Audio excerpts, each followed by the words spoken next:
déjà, merci beaucoup de m'avoir invité pour pouvoir vous présenter ce programme d'intervention. Donc, pour clôturer la matinée, on va peut-être boucler la boucle avec ce qui a été fait un petit peu ce matin sur les fonctions exécutives. L'idée, c'est de vous présenter d'une manière un petit peu pratique ce qu'on peut en faire. En tout cas, c'est une proposition pour les interventions. Donc là, je vous vois un programme, en fait. Alors, c'est un barbarisme. Je vais utiliser l'acronyme qui s'appelle RPFE. Et vous voyez le déroulé, c'est rééducation fonctionnelle psychomotrice des fonctions exécutives. Et on va rester là-dessus pour le reste de la présentation.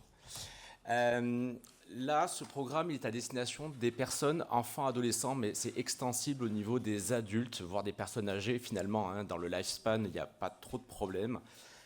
Sur des personnes qui ont des problèmes dits exécutifs, principalement TDAH, mais j'ai très très fréquemment dans ma patientèle des personnes qui ont les comorbidités. On peut bien sûr en discuter de co-occurrence aux comorbidités, on en a parlé un petit peu ce matin, entre TSA et TDAH, ça arrive dans environ 40% des cas. Et donc moi je m'occupe actuellement au CHU de Montpellier dans ce type de groupe des 14-17 ans qui ont ce doublé comorbide et qui n'ont pas du tout envie de venir me voir le mercredi après-midi au CHU. Et je vais vous en parler un petit peu parce que les aspects motivationnels font partie des impacts et très rapidement, ils sont très très motivés pour continuer ce type de programme-là. On va essayer de comprendre pourquoi ensemble. Une des raisons pour lesquelles ils ont envie, c'est que ces troubles du neurodéveloppement vont impacter très fort les activités vie quotidienne. Il y a des impacts en fait dans le fonctionnement. Et en fait, c'est pour ça qu'ils viennent au CHU. Alors, pour mes adolescents, c'est pas eux qui viennent, c'est rare, c'est plutôt leurs parents qui les amènent, on est d'accord. Mais ils vont y trouver un petit intérêt. Et quand on se demande ce qu'on peut leur proposer au regard des plaintes, il y a pas mal de programmes en fait disponibles.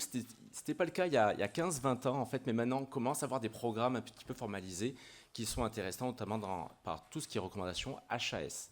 Je vous en parle d'un de ceux-là, le réduction PFE. Alors, qu'est-ce que c'est ? C'est une intervention métacognitive, c'est-à-dire qu'on va donner des outils pour apprendre à réfléchir, à penser, essentiellement à résoudre des problèmes.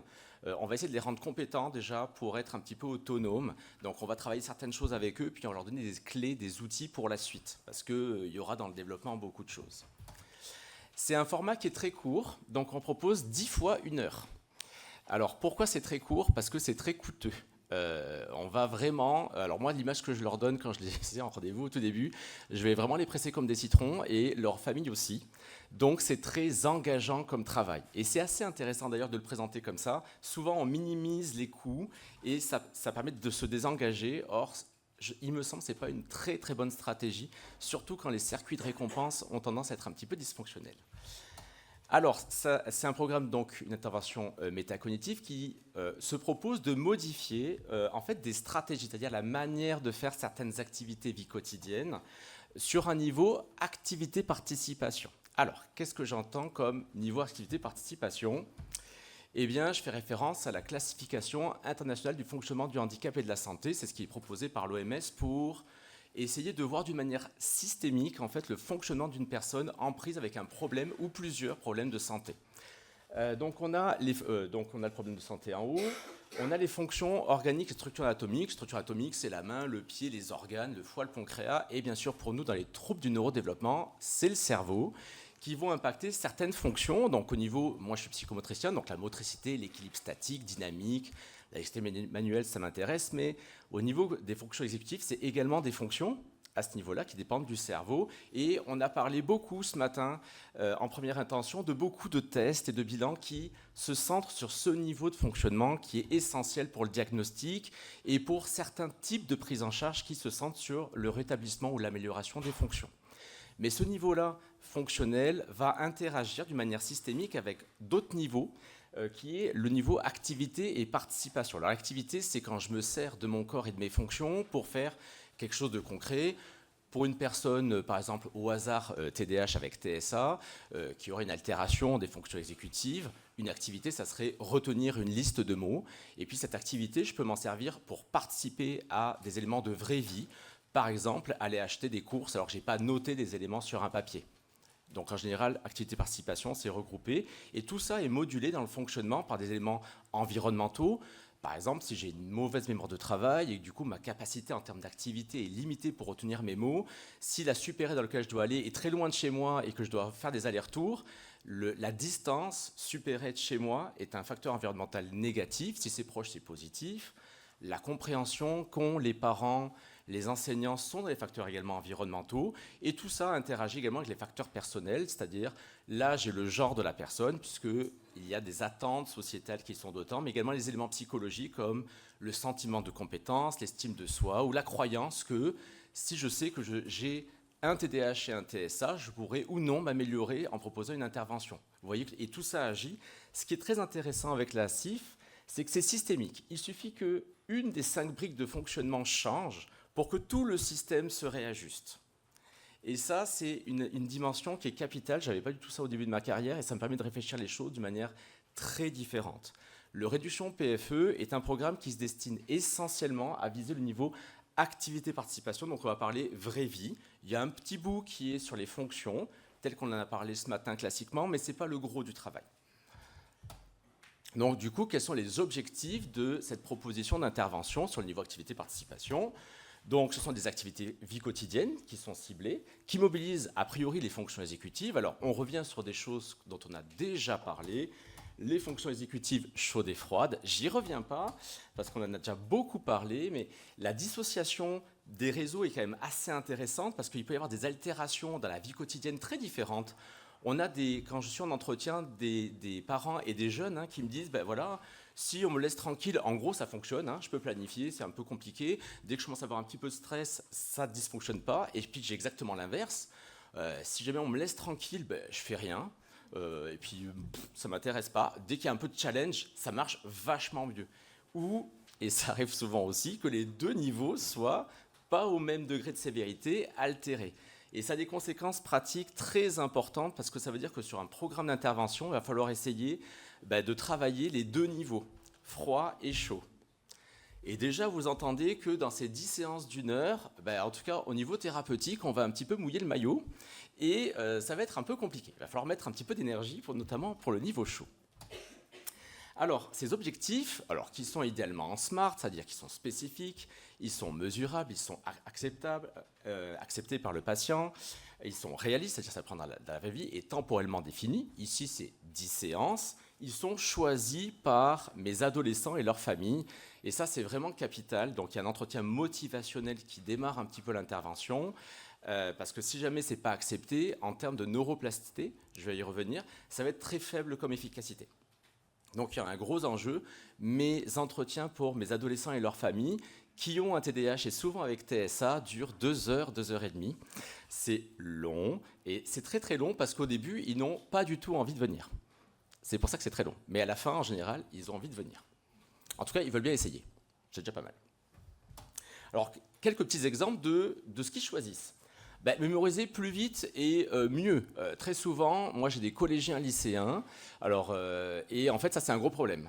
Soit ils s'y mettent pas du tout, c'est compliqué, et ils voudraient le faire mais que ça marche mieux, ou alors ils le font, ils dépensent beaucoup de temps, et puis le jour J, ils n'ont plus rien. C'est quand même un petit peu compliqué. Mieux gérer les émotions, alors ça c'est un grand classique. Très souvent c'est de la colère. Très souvent ceux qui me sont adressés au CHU, ils sont en passe d'être déscolarisés parce qu'ils ont tapé dans les murs, dans le mobilier, et très souvent sur les camarades ou sur le personnel enseignant. Donc en général, ils sont adressés pour ça. Il y a également le stress, c'est-à-dire qu'il faut que je fasse des oraux, il faut que je passe, ou je suis dans la cour de récré, il faut que je m'intègre à des conversations en cours et j'ai du mal. Ça, c'est très, très, très fréquent, les aspects stress. Il peut y avoir également de la joie, qui permet de dysfonctionner un petit peu aussi. Ça peut arriver, ou ne pas oublier d'affaires. Et puis après, il y a tout, en fait, il n'y a pas trop de limites. Donc, c'est eux qui vont choisir. Et là, il y a un entretien semi-dirigé qui leur permet de m'expliquer un petit peu ce qu'ils veulent améliorer et surtout le contexte d'application. Parce que les facteurs environnementaux, on en a un petit peu parlé, vont beaucoup conditionner les choses.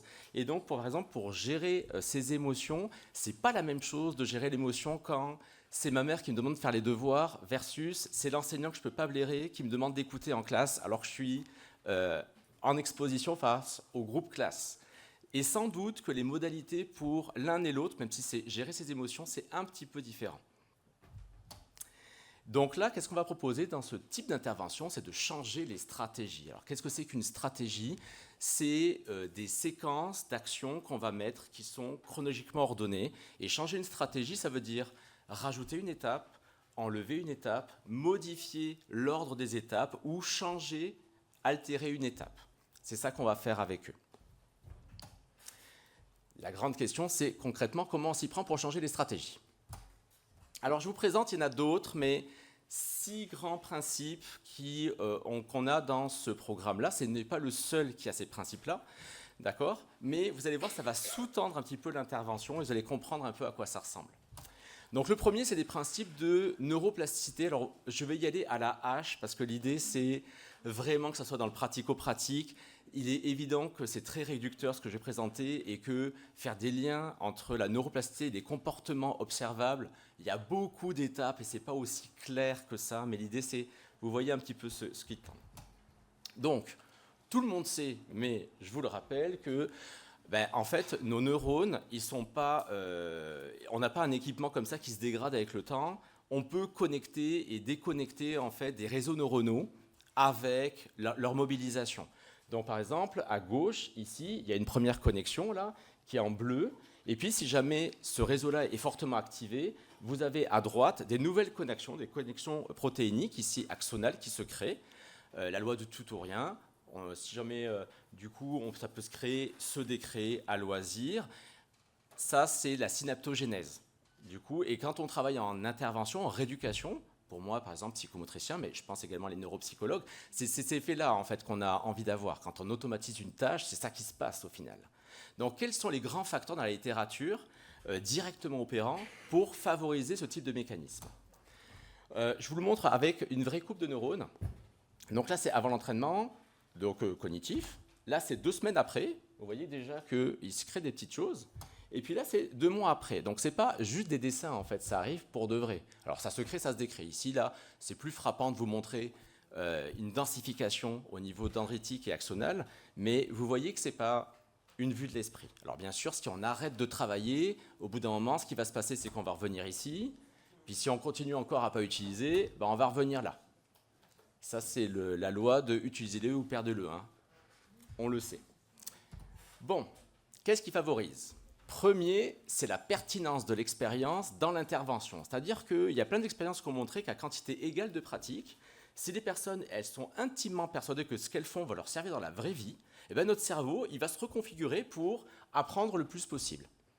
Même si c'est juste une vue de l'esprit, c'est purement psychologique. Hein. Donc chaque fois que moi j'ai un de mes patients qui me dit « je ne comprends pas pourquoi on fait ça, ça ne sert à rien », c'est une alerte rouge qui me dit « oh là là, la neuroplasticité est en train de chuter, il faut absolument qu'ils comprennent pourquoi on fait ça ». Et de temps en temps, ça vaut le coup de s'arrêter pour en rediscuter, voire de changer de moyen. Puisqu'on n'a que 10 séances, il faut qu'au niveau neuroplasticité, ça soit boosté. Vous comprenez bien ? Donc la pertinence, c'est important. Une des stratégies pour être pertinent, c'est que la situation qu'on a dans l'intervention ressemble le plus proche possible de la vraie situation, vraie vie. C'est un des moyens pour que ça soit pertinent. On peut expliquer, il y a plein de stratagèmes pour l'utiliser ça. Le deuxième, c'est la motivation. Si jamais, effectivement, la personne sait que c'est pertinent de faire en séance, mais elle n'est pas motivée. Je n'ai pas envie. Là, on sait que le taux de neuroplasticité va chuter drastiquement, on ne va pas être efficace. Donc, il faut motiver. Tout est bon. On peut convaincre, on peut acheter des PlayStation 5, ou là, il y a la Switch 2 qui va sortir, par exemple. Il y a plein de stratégies. En général, on est dans une ambiance émotionnelle forte où on essaie d'être très bienveillant, très souriant, on est dynamique, on essaie d'envoyer de l'énergie. Et du coup, les personnes sont motivées pour réaliser les tâches qu'elles jugent pertinentes pour leur vraie vie dans l'intervention. Et le troisième élément, c'est l'intensité de l'expérience. C'est-à-dire que si on veut qu'il se crée des changements neuroplastiques, si on ne fait qu'une seule fois la tâche, même si on est très motivé, très pertinent, ça ne va pas suffire à créer des nouveaux dendrites ou axones. Il faut quand même avoir un minimum de répétition. Ça, c'est le premier point d'intensité. Le deuxième, c'est l'émotion ressentie pendant que je fais. Il faut avoir une valence émotionnelle. Et donc, ce que je suis en train de vous dire, c'est que pendant ces 10 séances, mes patients vont vivre plein d'émotions. Non, ce n'est pas du tout une thérapeutique plate au niveau émotionnel. Ils vont se confronter à des défis, ils vont avoir un petit peu peur, ils vont être la joie de réussir, dépasser des défis. Vous voyez ce que je veux dire ? Et on va beaucoup envoyer. Donc c'est une thérapeutique qui est un petit peu fatigante pour les thérapeutes, très pour également les patients, mais ça permet de maximiser les principes de neuroplasticité. une des stratégies pour démultiplier, je reviens sur l'intensité, la quantité de pratique, c'est qu'il y aura des missions à faire entre 2 séances. 10, c'est pas beaucoup, il faut répéter pour que le cerveau se reconfigure le plus qu'on peut. Dans le réduction PFE, un des moyens de changer les stratégies, c'est de leur apprendre des métastratégies. Il y en a 3 dans le programme. Le premier, c'est s'arrêter. Ça revient à l'inhibition. En fait, ce qui se passe, c'est que les patients TDAH, ils ont tendance à avoir un répertoire comportemental très réduit. Ils ont des situations, puis ils ont toujours la même réponse, puis ils réfléchissent même plus à ce qu'ils font. Donc la première chose qu'il faut faire, enfin, en tout cas dans ce programme-là, c'est leur donner un moyen de je veux répondre comme ça, je m'arrête et éventuellement je change dans mon répertoire. Alors souvent, il faut leur donner d'autres éléments de répertoire, mais il faut leur apprendre à s'arrêter. Je ne rentrerai pas dedans, mais il y a toute une méthodologie pour leur apprendre ça. D'abord avec un signal externe, puis après c'est eux qui prennent en top-down du contrôle, parce qu'au début c'est quand même difficile, et on commence par ça. Le deuxième, c'est qu'ils ont choisi des activités vie quotidienne dans un programme 10 séances 3. Ils vont devoir trouver du coup leur stratégie, c'est-à-dire comment ils s'y prennent, qu'est-ce qu'ils vont changer. Et pour ça, les thérapeutes vont poser 5 grandes questions, et ce sont les jeunes qui vont y répondre, où, quand, comment, avec qui, pendant combien de temps. Parce que les objectifs fonctions exécutives sont fortement dépendants des aspects contextuels, donc il va falloir qu'ils répondent à ça. Vous allez voir que c'est un autre principe que j'ai développé qui est la découverte guidée, c'est-à-dire qu'on va bannir le fait que ce soit le thérapeute qui dit « il faut que tu fasses comme ça ». Mes adolescents de 14-17 ans, ça fait des années qu'on leur dit comment faire, ça ne marche pas. Donc, on ne va pas faire comme ça. La dernière, c'est se rappeler, parce que si jamais on a appris des stratégies ou des métastratégies, puis qu'on ne s'en rappelle plus, qu'on ne les active pas, ça aura du mal à marcher. D'autant plus que les miens, ils sont toujours scolarisés. Il y a un gros enjeu au niveau de la réussite scolaire, qui, pour les parents, est un bon prédicteur de l'efficacité de la thérapeutique. Et si on veut avoir un minimum d'observance, c'est-à-dire que les parents ramènent le jeune en séance, il vaut mieux qu'ils voient des petits effets là où, pour eux, ça a du sens. Donc, on va prendre notamment des stratégies d'encodage et de récupération, avec notamment des cartes mentales. Et on se aperçoit d'ailleurs que les aspects méthodologiques d'apprentissage sont de plus en plus réduits dans l'école ordinaire, et que donc, il faut de plus en plus compenser ça en rééducation. Alors j'arrive avec un principe qui est la découverte guidée, qui est le principe phare pour que mes patients puissent changer leur stratégie dans les activités vie quotidienne. Qu'est-ce que c'est que la découverte guidée? C'est assez simple, c'est le fait de ne poser que des questions. C'est-à-dire que dans les plans, imaginons qu'ils veulent mieux se contrôler, c'est pas moi qui vais dire ce qu'il faut faire. Je leur pose des questions et puis je les amène à cheminer. Donc je les ai en groupe, ils sont 4 jeunes à peu près du même âge. Donc voilà, et ils vont cheminer, ils vont proposer des choses. Quand on fait de la découverte guidée, on va permettre aux patients d'explorer des impasses. Ils vont me dire, je pense qu'il faudrait faire ça. Moi, comme ça, là, je me dis, ça ne marchera jamais.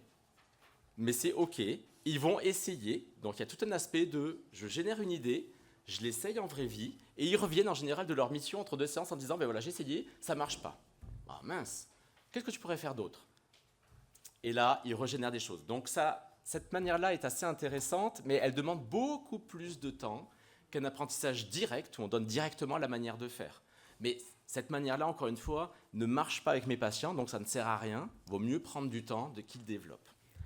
En revanche, il y a beaucoup d'avantages malgré le temps, c'est que ça rend le changement acceptable, notamment pour mes patients qui ont le doublé, TDAH et TSA. Je suis sûr que ça vous est déjà arrivé. Vous aviez un problème, vous en parlez à des gens proches de vous, et puis ils vous disent « ouais, mais tu aurais dû faire comme ça ». Et là, il se passe 2 choses. Le premier, c'est que vous détectez très très vite que cette personne-là a raison. La deuxième, c'est que vous n'avez pas du tout envie de prendre cette solution-là parce qu'elle ne vient pas de vous.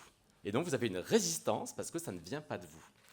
Là, l'idée, c'est qu'on va travailler, on prend le temps pour que ce soit les personnes qui, d'elles-mêmes, puissent prendre des solutions acceptables parce que c'est eux qui l'ont généré. On voit que la découverte guidée aussi, malgré le fait qu'elle prenne beaucoup plus de temps, permet d'être beaucoup plus armés quand la situation change un petit peu, quand ils ont oublié des micro-étapes. Ils paniquent beaucoup moins, ça marche beaucoup mieux. Donc c'est une stratégie qui est plutôt payante.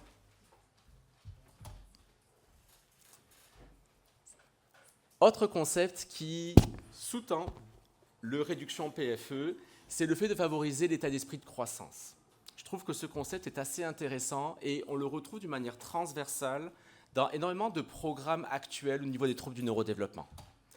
Donc, en fait, dans ce concept-là, Carol Dweck, c'est elle qui a commencé à théoriser ça, est partie de l'intelligence, puis c'est extensible à toutes les capacités et toutes les activités, on pourrait dire, de l'être humain. D'un côté, on a l'état d'esprit fixe. Quand j'ai un état d'esprit fixe, je considère, à tort ou à raison, que mon intelligence, c'est un potentiel qui est borné, génétiquement codé, on pourrait dire, et puis à un moment donné, je ne peux plus évoluer. Si je suis comme ça et je fais une activité qui nécessite ma compétence ou mon intelligence et que je n'y arrive pas, j'ai une erreur, l'erreur me renvoie ma limite.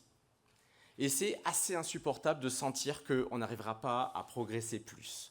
Dans ce cas-là, au niveau comportemental, soit j'évite la situation, soit je vais avoir une explosion émotionnelle, alors soit au niveau agressivité ou alors au niveau tristesse et puis repli sur soi. Et en tout cas, ce qui va se passer quand je vais avoir une erreur, c'est que mon cerveau ne va pas spécialement traiter l'information, il va laisser tomber. De l'autre côté, nous avons l'état d'esprit de croissance. Dans l'état d'esprit de croissance, à tort ou à raison, on considère que, pour Carol Dweck, l'intelligence et par extension, toutes nos activités et nos compétences sont mouvantes. Je peux apprendre et désapprendre. Dans ce contexte-là, si jamais je fais une erreur, ça me dit que ma manière de faire n'est pas bonne, mais que je pourrais trouver celle qui marche à un moment donné. Dans ce cas-là, si je fais une erreur, je cherche une autre manière de faire et je vais être dans un mouvement réflexif et donc mon cerveau va s'allumer. Il y a eu des très jolies expériences sur des étudiants américains où ils ont classé ça, où ils ont vu que effectivement ça pouvait s'activer ou non suivant qu'ils étaient en état d'esprit fixe ou de croissance sur la matière universitaire. Vous imaginez bien que quand je reçois mes adolescents qui ont déjà eu en général 4, 5, 6, 7 ans d'intervention, pas très efficaces, ils sont plutôt en état d'esprit fixe par rapport à ce type de choses-là. Donc un des gros enjeux est de les faire basculer à l'état d'esprit de croissance. Si jamais je pense que je suis en fixe pour, par exemple, gérer mes émotions, pourquoi je ferai des efforts et j'irai 10 séances le mercredi après-midi, voir un bonhomme pas très sympathique, alors que je pourrais aller voir mes amis et jouer à la Switch 2 ? Bonne question. Donc comment on fait ? Donc la première chose, c'est qu'un des moyens pour faire basculer quelqu'un de l'état d'esprit fixe à l'état d'esprit de croissance est de changer nos rétroactions, c'est-à-dire ce qu'on lui dit. Ce que Carol Dweck propose, c'est que quand une personne verbalise une difficulté, une erreur, une des réponses qu'on pourrait lui apporter, c'est déjà d'une part la validation du ressenti. Souvent nos patients nous disent « Ah là là, je suis nul, j'y arrive pas » et nous, en tant que thérapeute, on dit « Mais non, t'es super, franchement c'est génial ». Alors ça envoie plusieurs messages implicites à notre petit patient. Le premier, c'est que sans doute on est très bienveillant, on l'aime beaucoup. Et le deuxième, c'est qu'on ne l'entend pas beaucoup. On ne veut pas entendre ce qu'il a à nous dire. Ça serait meilleur sans doute de lui dire « Écoute, je comprends que toi tu te sentes nul comme ça, mais tu sais là, tu n'y arrives pas encore ». Ce qui envoie plusieurs messages implicites très intéressants. Le premier, c'est qu'on valide son émotion, donc je t'entends. Et le deuxième, c'est que je crois en ton potentiel de changement. Là, je vois que tu n'y arrives pas, mais moi, je te prédis, je sais que tu vas y arriver dans le futur. Et ce pas encore peut être déterminant. Le deuxième que j'utilise avec mes adolescents, deuxième outil, c'est l'équation de la réussite. Ça, je leur donne en instruction directe. Donc, je leur dis, les réussites, c'est le R que vous avez ici, c'est égal aux efforts multipliés par les stratégies. Et très souvent, quand on discute un petit peu avec mes adolescents, ils ont essayé beaucoup de choses pour que ça aille mieux.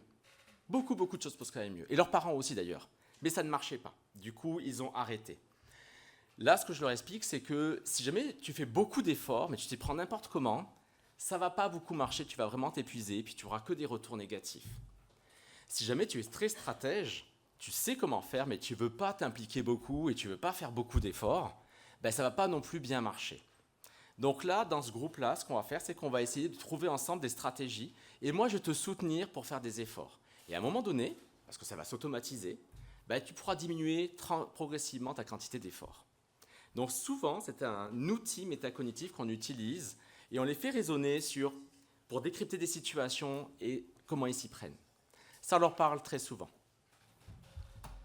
Le dernier, c'est de promouvoir la neuroplasticité. C'est-à-dire que si jamais ils ne comprennent pas que notre cerveau peut se connecter et se déconnecter, ça va être compliqué d'adhérer à l'état d'esprit de croissance, en fait. C'est une des choses qui soutient ça. C'est le fait de comprendre qu'il y a la synaptogénèse.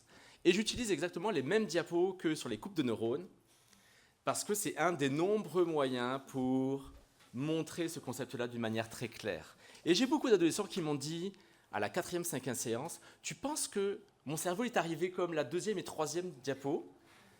On peut en parler, on peut montrer des vidéos. Vous voyez ce que je veux dire? Il faut envoyer ce type de concept-là pour qu'ils s'en saisissent. Ça aide beaucoup. En tout cas, ça donne un petit peu d'espoir.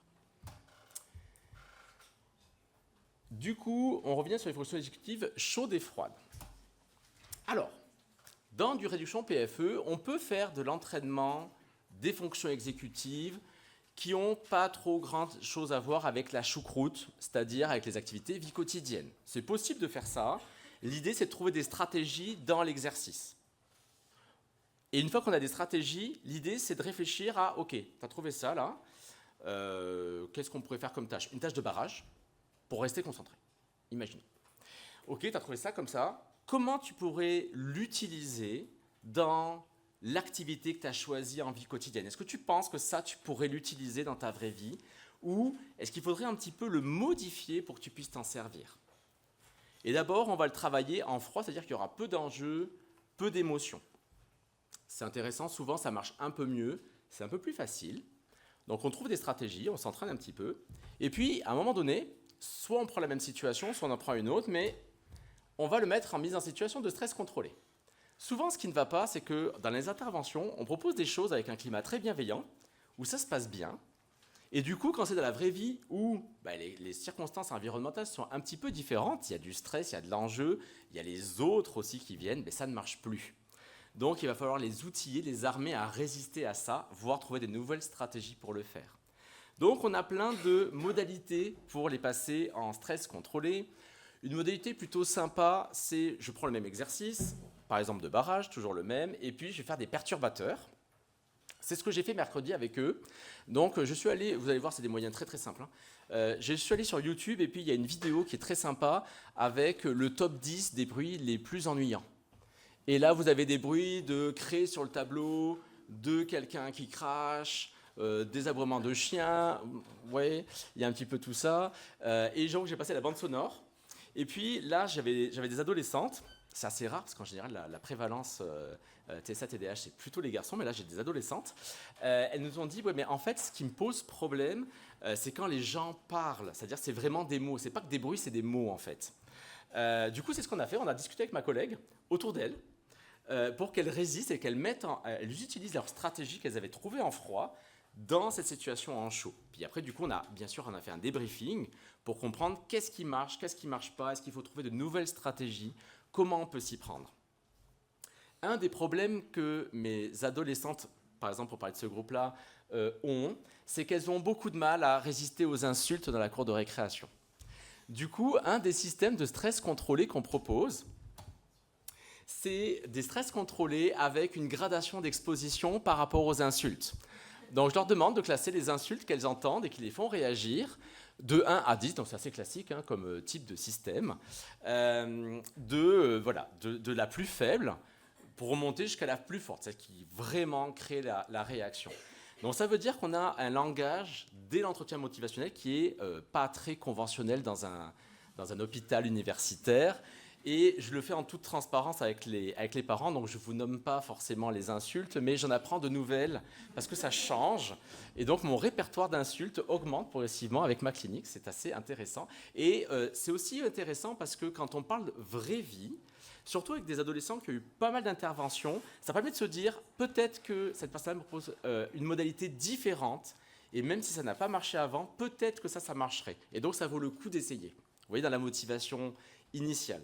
Il y a un petit peu ça. Puis moi, j'aime bien aussi brosser une attitude un petit peu de savant fou. Ils se disent, oh là là, il est bizarre, lui. Ça me permet de faire à peu près tout et n'importe quoi dans mes séances. C'est quand même assez intéressant. Bien sûr, si jamais la résistance à l'émotion est compliquée et qu'ils n'ont pas ça, il va falloir les outiller, il va falloir apprendre comment on fait.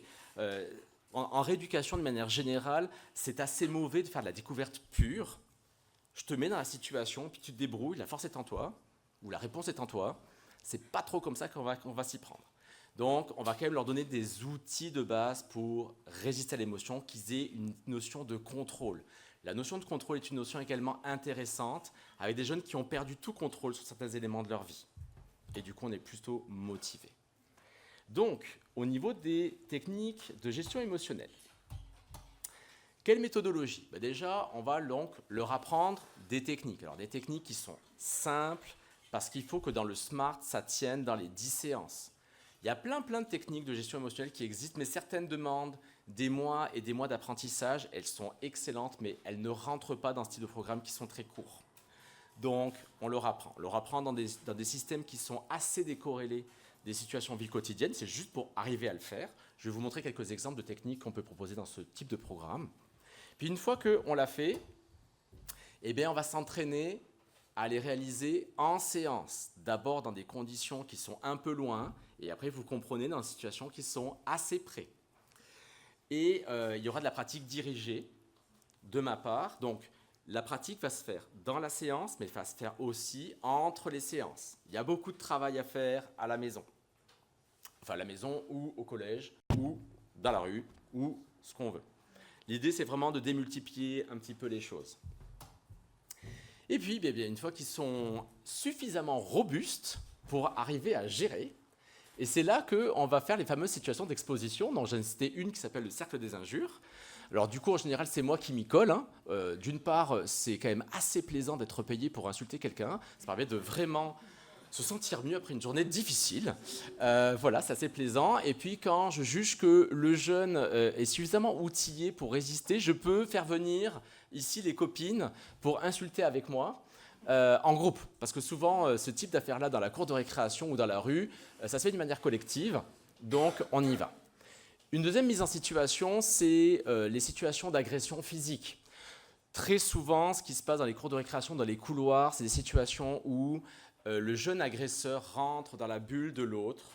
Souvent, il pousse et il se met la tête très proche. Vous voyez ce type de situation-là, et on coince contre le mur, contre les casiers. Donc, je reproduis un petit peu ça moi aussi. D'ailleurs, je les préviens que si jamais ils font le programme avec moi et que le problème c'est les insultes, à un moment donné, je vais les insulter. Et que si jamais c'est l'agression physique qui pose problème, je vais les agresser également physiquement. Ne vous inquiétez pas, ça fait longtemps que je travaille et je ne laisse pas de traces, donc tout va bien.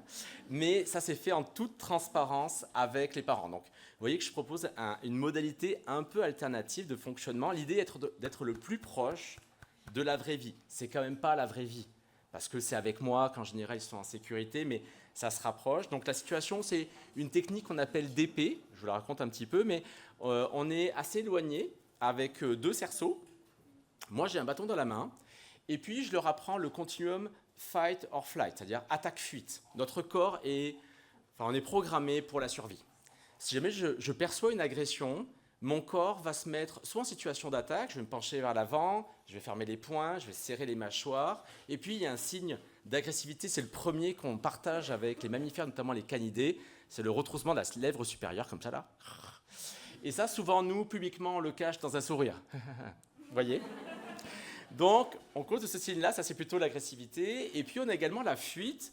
Donc là, mon corps va aller naturellement vers l'arrière.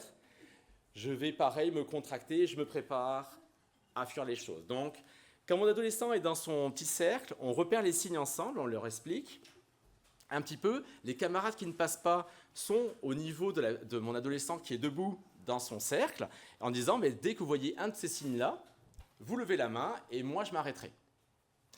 Moi, qu'est-ce que je fais? Je suis en face et la consigne, c'est qu'ils font leur technique de gestion émotionnelle et quand ils pensent qu'ils sont prêts, ils me lèvent la main, moi je ne regarde pas dans les yeux et après on maintient le contact visuel, ce qui est très compliqué pour les personnes qui ont TSA plus TDAH, mais ils le font, ils ont une stratégie de regarder là ou les sourcils ou là, ils peuvent faire ça. Et que si jamais pareil, ils coupent le contact visuel, je m'arrête. Moi j'ai un bâton, je m'approche tranquillement d'eux, au début je suis neutre, je ne veux pas non plus grader trop fort. Et puis, à distance raisonnable, je vais dégainer mon bâton comme un sabre et je vais taper un coup ici, un coup au niveau de la tempe, un coup là et un coup ici.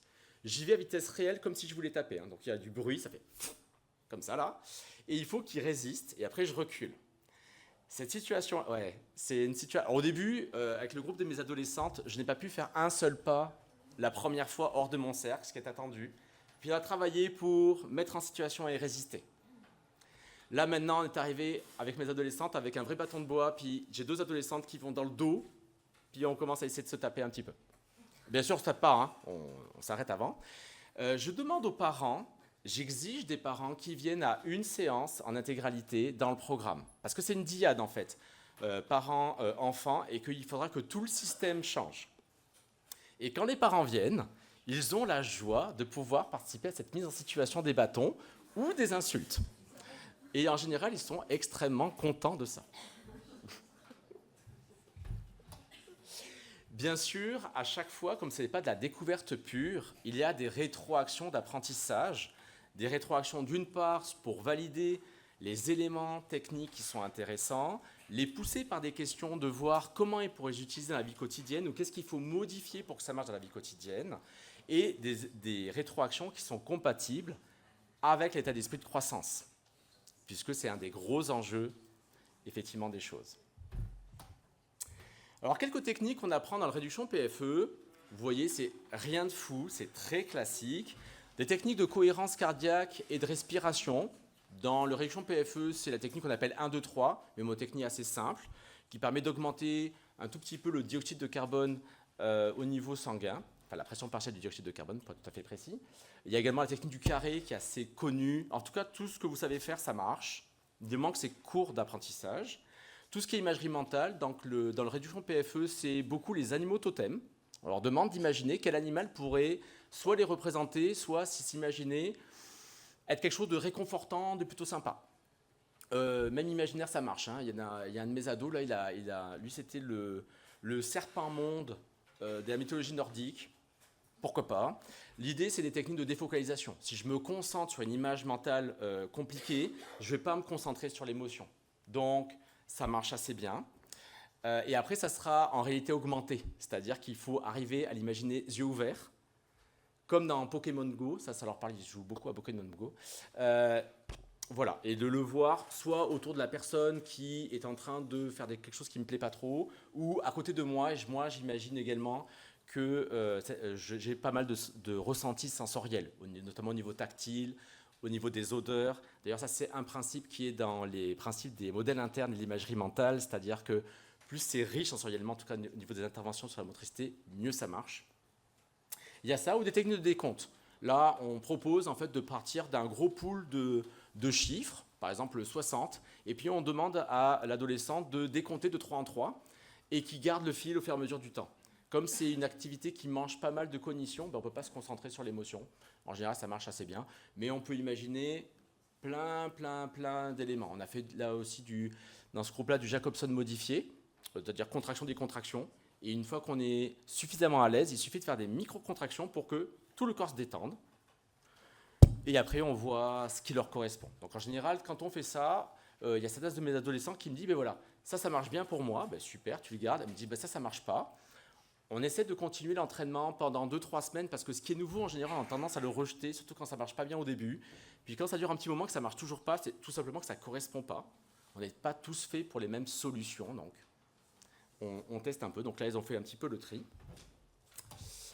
Voilà. Ça, c'est l'essence de ce que je voulais vous dire. Je vais aller un petit peu vite. Ce qui est intéressant, là, par rapport, je vous donne juste, là, j'ai terminé mon groupe mercredi.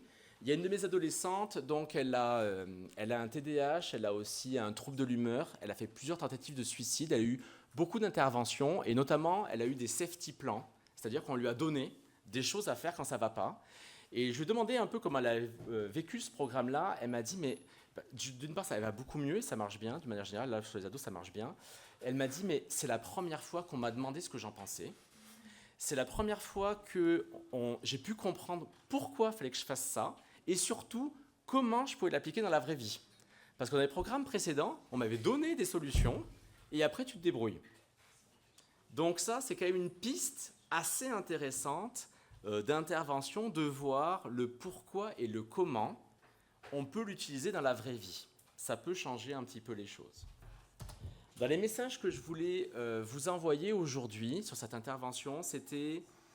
Il y a beaucoup de travaux historiques qui sont centrés en termes d'intervention sur les fonctions organiques, qui est très intéressant, mais peut-être que ça peut être intéressant de réfléchir sur le niveau de fonctionnement activité-participation, notamment en SMART, que le changement stratégique doit faire attention au niveau thérapeutique sur la dichotomie chaude et froide, je suis d'accord que c'est une séparation qui est arbitraire, n'empêche que ça va changer beaucoup de choses, mais vraiment dans l'utilisation vraie vie.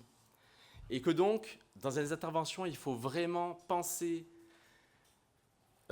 planification et entraînement et utilisation dans ces deux versants. Il faut toujours avoir en tête les principes qui sous-tendent la neuroplasticité, notamment les principes de pertinence de la tâche, et les alertes que peuvent nous donner les patients par rapport à ça, la motivation à faire au moment, et toutes les stratégies qui permettent de mobiliser la motivation, ainsi que les principes d'intensité, c'est-à-dire la quantité de pratique, mais également l'émotion ressentie pendant la pratique et en dehors de la pratique. Le fait que les rétroactions thérapeutiques devraient, à mon sens, être compatibles avec l'état d'esprit de croissance. Et en fait, on a l'habitude de faire des rétroactions, même des renforcements positifs qui ne sont pas compatibles avec cet état d'esprit. Et que pour moi, ça, je vais vous le dire comme ça sort, mais c'est un désastre. Et enfin, que si jamais les stratégies d'apprentissage direct, c'est-à-dire le fait de dire ou de montrer, ne fonctionnent pas, pour plein de raisons, c'est très intéressant de prendre une méthodologie un petit peu alternative où on passe par découverte guidée qui certes prend beaucoup plus de temps, mais sera sans doute un bon facteur prédicteur d'utilisation dans la vie quotidienne. Je vous remercie pour votre attention.